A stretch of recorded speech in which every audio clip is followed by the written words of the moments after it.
Qué rara luz tiene la muerte, el ruido de los besos en el fondo, los ojos de mujer que achica la agonía y hacen aguas en la quilla del deseo, las virutas del humo que se caen como trozos de madera entre los ojos para luego poder acurrucarse en esas catedrales sin nombre. Qué largo poema hay entre la sangre que ansia de vida sin descanso y tanto sol partido en la amargura, las nubes bajas, el cielo, gritos de niños al morir,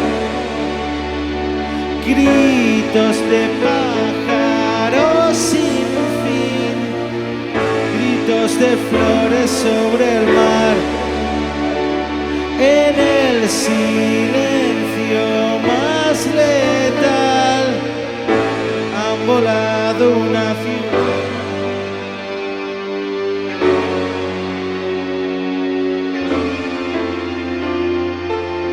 Qué rápido, qué poco tiempo, qué rara luz,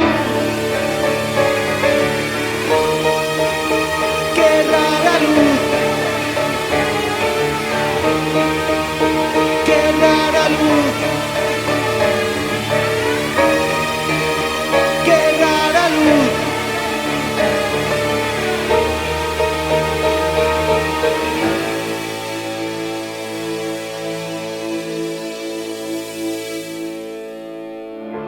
Guernica sangra bajo el sol, Guernica arde de dolor, Guernica tiembla de terror.